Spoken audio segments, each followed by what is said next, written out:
তো নমস্কার বন্ধুরা, আবার একটি নতুন ভিডিও নিয়ে আপনাদের সামনে হাজির হয়ে গেছি। তো আজকে আমরা এই ভিডিওতে দেখব যে আমরা যে কৃষকদের যে সহায়ক মূল্যে ধান বিক্রি করে থাকি কিষাণ মান্ডিতে গিয়ে, তো সেই কিষাণ মান্ডিতে আপনারা যদি ধান বিক্রি করে গিয়ে থাকেন, তো তার পেমেন্টটি আপনার অ্যাকাউন্টে ক্রেডিট হয়েছে কি হয়নি সেটাই আজকে দেখাতে চলেছে এই ভিডিওতে। স্টেপ বাই স্টেপ আপনারা কিভাবে দেখতে পাবেন যে আপনার পেমেন্টটা অ্যাকাউন্টে, অর্থাৎ আপনার টাকাটা অ্যাকাউন্টে ঢুকে গেছে। তো ভিডিও শুরু করার আগে অবশ্যই বলে রাখছি, চ্যানেলে যদি আপনি নতুন হয়ে থাকেন চ্যানেলটিকে অবশ্যই সাবস্ক্রাইব করতে ভুলবেন না। আর ভিডিওটি দেখে ভালো লেগে থাকলে অবশ্যই ভিডিওতে একটি লাইক করবেন।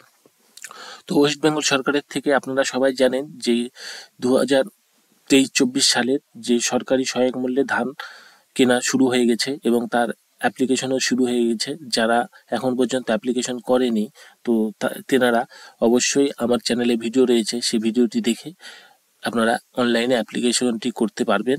এবং আমরা যে বাইরে বাজারে বা হাটে ধান বিক্রি করি তার চেয়ে কৃষকদেরকে এই কিষাণ মান্ডিতে ধান বিক্রি করলে সরকারিভাবে ধানের দামটা অনেক বেশি পেয়ে থাকি। তো চলুন শুরু করা যাক ভিডিওটি।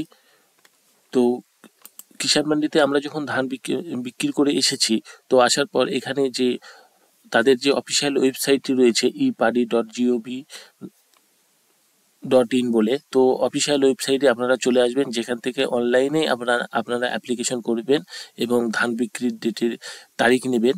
তো সে অফিসিয়াল ওয়েবসাইটে আসার পর এখানে একটি অপশন পাবেন যে ফার্মার পেমেন্ট স্ট্যাটাস। তো ফার্মার পেমেন্ট স্ট্যাটাসে আপনারা ক্লিক করবেন। তো ক্লিক করলে আপনাদের একটি নিউ ইন্টারফেসে নিয়ে আসবে। তো আসার পর এখানে আপনাকে আপনার যে রেজিস্ট্রেশন নাম্বারটি রয়েছে সেই রেজিস্ট্রেশন নাম্বারটি আপনাদেরকে দিতে লাগবে। অর্থাৎ আপনাদের যে ইপার্ডি ওয়েবসাইটে যে বা অনলাইন পার্টি প্রসেসমেন্ট সিস্টেমে যে রেজিস্ট্রেশন নাম্বারটি, একটা রেজিস্ট্রেশন সার্টিফিকেট ডাউনলোড করেছিলেন, সেখানে আপনারা দেখতে পাবেন যে আপনাদের রেজিস্ট্রেশন নাম্বারটি। তো রেজিস্ট্রেশন নাম্বারটি আপনারা এখান থেকে দিয়ে দিবেন। দিয়ে দেওয়ার পর আপনাদের এখান থেকে যে ক্যাপচার কোডটি রয়েছে, তো ক্যাপচার কোডটি আপনারা এখান থেকে দিয়ে দিবেন। তো ক্যাপচার কোডটি দিয়ে দেওয়ার সঙ্গে সঙ্গে আপনারা এখান থেকে দেখতে পাবেন যে জেনারেট ওটিপি বলে একটি অপশন পাবেন। তো সিম্পলি জেনারেট ওটিপিতে ক্লিক করবেন। তো জেনারেট ওটিপিতে ক্লিক করার পর আপনাদেরকে যে মোবাইল নাম্বার আপনাদের ফুড সাপ্লাই অফিসে, অর্থাৎ অনলাইন পার্টি প্রসেসমেন্ট সিস্টেমে যে মোবাইল নাম্বারটি রেজিস্টার করা আছে, সেই মোবাইলে একটি 4 ডিজিটের ওটিপি দেবে। সেই ওটিপিটা এখান থেকে আপনারা দিয়ে দিবেন। তো এখানে আপনাদের যে আধার কার্ডে যে মোবাইল নাম্বার দেওয়া রয়েছে, সেই মোবাইল নাম্বারে কিন্তু আপনাদেরকে ওটিপি দেবে না। আপনাদেরকে যে অনলাইন পার্টি প্রসেসমেন্ট সিস্টেমে, অর্থাৎ ধান বিক্রির যে অফিসিয়াল ওয়েবসাইটে যে মোবাইল নাম্বার দেওয়া আছে সেখানে আপনাকে ওটিপি দিবে। তো তারপরে এখানে সিম্পলি আপনারা ভ্যালিডেট অ্যান্ড পেমেন্ট স্ট্যাটাসে ক্লিক করবেন। তো ভ্যালিডেট অ্যান্ড প্রসিডিউরে ক্লিক করার সঙ্গে সঙ্গে আপনারা দেখবেন যে আপনাদের ফার্মার নেম দেখাবে, এখানে রেজিস্ট্রেশন নাম্বারটিও দেখাবেন, রেজিস্ট্রেশন ডেটটিও দেখাবে। তো তারপরে আপনাদের যে ধান কেনা বেচার যে সেন্টারটি রয়েছে সেইটা কোথায়, এবং আপনারা যে ব্যাংক অ্যাকাউন্টটি দিয়েছিলেন সেই ব্যাংক অ্যাকাউন্টটিও এখান থেকে শো করবে, অর্থাৎ আপনার কোন ব্যাংক অ্যাকাউন্টে ক্রেডিট হবে। তো এখানে দেখতে পাবেন যে আপনারা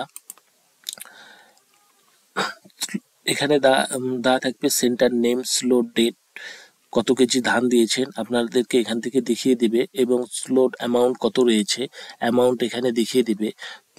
এখানে আমার পেমেন্ট স্ট্যাটাস কি রয়েছে সেইটাও দেখিয়ে দিবে। তো পেমেন্ট এখানে আমি যে অ্যাপ্লিকেশনটা দেখিয়েছি এখানে ইন প্রসেস দেখাচ্ছে, কারণ এই যে আমি রেজিস্ট্রেশন নাম্বারটি দিয়েছি সেইটা এখনো ধান দেয়নি। তো সেহেতু এখানে পেমেন্ট ইন প্রসিজারই রয়েছে। তো যখন এখানে ধান দিবে তখন আপনি কত কেজি ধান দিয়েছেন, কোন সেন্টারে দিয়েছেন, সব কিছু আপনাকে এখানে দেখিয়ে দিবে। আর এখানে পেমেন্ট দেখানোর পরও যদি আপনাদের যে পেমেন্ট স্ট্যাটাস যদি দেখিয়ে দেয় যে পেমেন্ট হয়ে গেছে, তো সেক্ষেত্রে যদি আপনার অ্যাকাউন্টে যদি না ঢোকে, তো এক্ষেত্রে আপনাদের যে ব্যাংক অ্যাকাউন্টটি রয়েছে সেই ব্যাংক অ্যাকাউন্টটি আপনারা ভালো করে মিলিয়ে নেবেন যে আপনাদের ব্যাংক অ্যাকাউন্টটি ঠিক রয়েছে কি নাই। তো আপনারা এইভাবেই আপনাদের যে ধান বিক্রির অর্থাৎ কিষাণ মান্ডিতে ধান বিক্রি করবেন, তো সেইটার পেমেন্ট আপনার অ্যাকাউন্টে ঢুকেছে কি ঢোকেনি সেইটাই কিভাবে দেখবেন সেটাই আজকে স্টেপ বাই স্টেপ আপনাদেরকে দেখালাম। আশা করছি ভিডিওটি দেখে আপনাদেরকে ভালো লেগেছে। তো ভিডিওটি অবশ্যই ভালো লেগে থাকলে অবশ্যই চ্যানেলটিকে সাবস্ক্রাইব করতে ভুলবেন না।